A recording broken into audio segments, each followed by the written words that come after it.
which we really think that we should do, Mm. you still have to adjust to all these forces. That's what we've been told. So how does that differ from what you're saying? One thing, adjustment is one thing, compromising is one thing.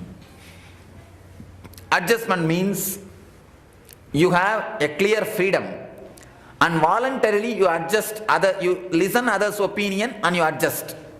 That is perfectly all right. Compromising means you have no freedom, just you are forced. Please don't compromise. Even if you stand in a platform, even if you die in a platform, live an uncompromised life. I tell you, you will have a tremendous satisfaction.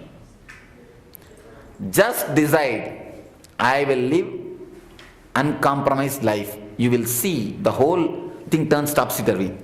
As long as you run, only dog chases you. Just stand. Stand for a minute.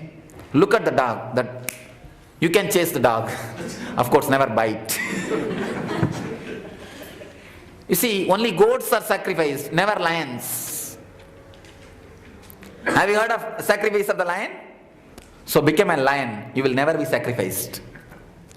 It is just the conscious decision to stand. I am going to be a lion. Then you will see you will never be sacrificed. As long as you behave like a goat, you will be sacrificed. When you stand up as a lion, you will never be sacrificed. Swami, you mentioned about truth, being a professional plumber or whatever.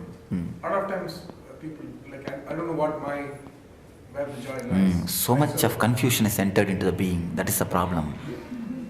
See, actually, we are led by this side, that side, that side, this side, this side, that side. We have forgotten. We have forgotten where we have started or where we are supposed to end and where we are supposed to go forward.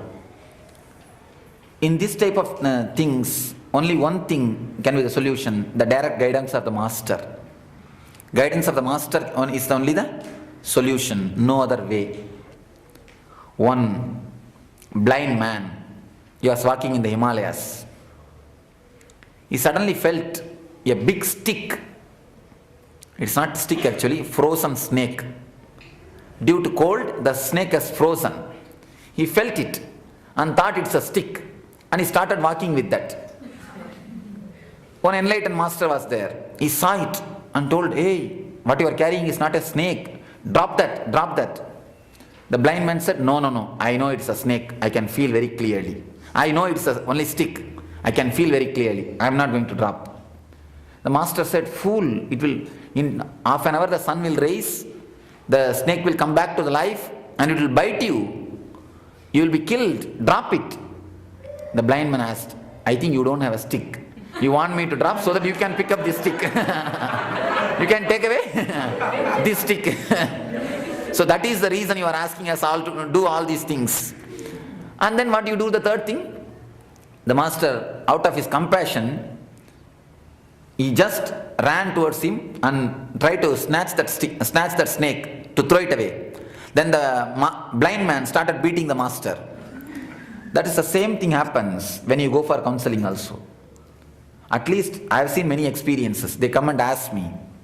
If I say some parigara, people think, oh, I think for his own benefit he says. His own benefit he says. That is the reason I always do one thing. I just give them torch. See on your own and decide. Of course, very few who will not have that thinking, for them we give the direct guidance. That's a big problem in the counseling. When you say drop the snake, people feel, I think you want the stick. That's why you are asking them to drop the stick.